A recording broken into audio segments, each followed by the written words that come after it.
बच्चों, आज की कविता है सहर्ष स्वीकार है। ये गजानन माधव मुक्ति बोध जी की लिखी हुई है।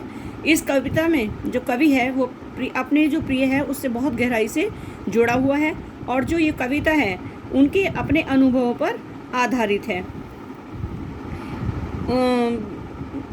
जो कवि हैं वह स्वयं को जितना भी उड़ेलता है उतना ही फिर भर जाता है। माने जितना भी वो अपने आप को खाली करता है उतना और अधिक से अधिक भरता जाता है, जैसे कोई झरना हो। उसे लगता है कि उसका जो प्रिय है उस पर चांद की तरह खिला रहता है। जो ये कविता का सार है ये बता रही हूँ मैं आपको, फिर उसके बाद चैप्टर एक्सप्लेन करूँगी।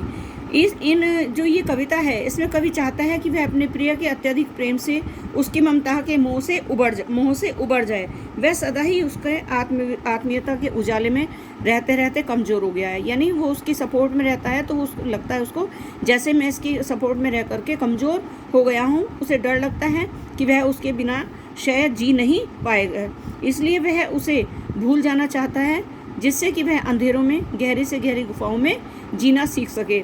यद्यपि उसके प्रिय को भूलना उसके लिए एक दंड है, यानी एक पनिशमेंट है, लेकिन फिर भी वो इस दंड को झेल जाना चाहता है।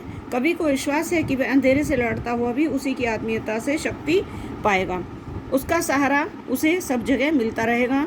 उसे जीवन में आज तक जो भी कवि ने पाया है वह उसके प्रिय की ही देन है, और जो उसके सब कार्य हैं उसमें जो कारण है कार्यों को सक्सेस मिलने का वो सब उसके प्रिय का ही है। ये तो समरी थी। अब मैं आपके सामने कविता की जो पंक्तियां हैं उन्हें एक्सप्लेन करने जा रही हूँ। जिंदगी में जो कुछ है जो भी है सहर्ष स्वीकारा है, इसलिए कि जो कुछ भी मेरा है वह तुम्हें प्यारा है। गर्बीली गरीबी ये गंभीर अनुभव सब, यह विचार वैभव सब, दृढ़ता यह भीतर की सरिता, यह अभिनव सब मौलिक है, इसलिए कि पल पल में जो कुछ भी जागृत है अपलक है, संवेदन स्वीकारा तुम्हारा है।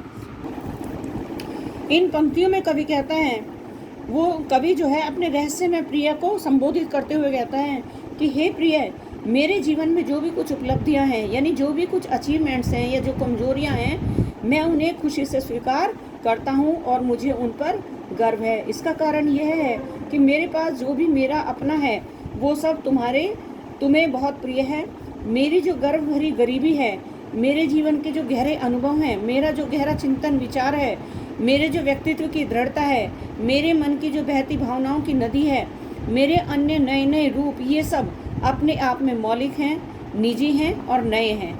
इनकी जो मौलिकता का मूल कारण है वो यह है कि मेरे जीवन में जो भी गतिशील चेतना है, प्रेरणा है या उपलब्धि है, उसमें तुम्हारी प्रेरणा कार्य कर रही है। तुम्ही ने मेरे व्यक्तित्व का निर्माण किया है। जाने क्या रिश्ता है, जाने क्या नाता है, जितना भी उड़ेलता हूँ भर भर फिर आता है।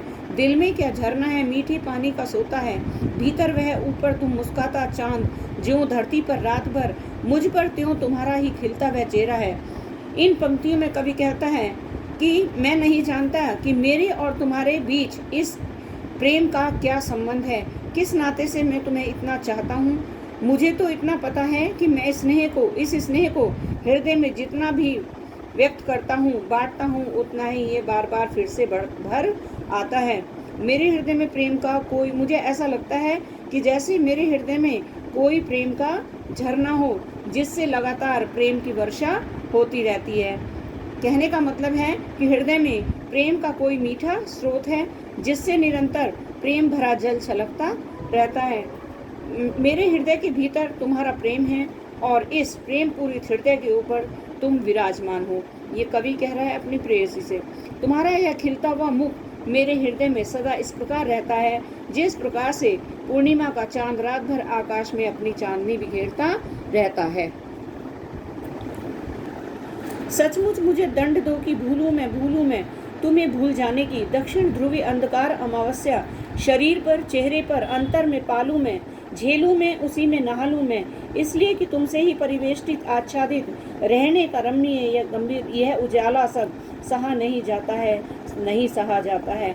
ममता के बादल की मंडराती कोमलता। इन पंक्तियों में कवि अपने प्रिय से प्रार्थना करता है कि वह उसे भूल जाना चाहता है। हालांकि उसे भूलना कवि के लिए बहुत बड़ा दंड है, लेकिन फिर भी वह इस दंड को झेल जाना कवि चाहता है कि उसका जीवन अपने प्रिय के वियोग के कारण दक्षिणी ध्रुव जैसे अनंत अंधेरे में डूब जाए। वियोग की गहरी अमावस्या उसके चेहरे पर, शरीर पर, हृदय में छा जाए। वह उस वियोग वेदना को भरपूर झेले और उसमें नहा ले। इसका कारण यह है कि उसका जो वर्तमान है वो जीवन अपने प्रिय से पूरी तरह से घिरा हुआ है। प्रिय ने उसे पूरी तरह से छा लिया है, माने ढक दिया है। यद्यपि प्रिय के जो प्रेम का उजाला है वो बहुत ही सुंदर है, लेकिन अब यह उजाला उसके लिए असहनीय हो गया है। बच्चों, अब ये इस कविता के प्रश्नोत्तर हैं जिनकी वीडियो मैं आपको सेंड कर रही हूँ, आप कर लीजिएगा। ये क्वेश्चन नंबर 1 है। उसके बाद this is question number 2, question number 3, ये आंसर नंबर 3 है। This is question number 4 and question number 5। Thank you.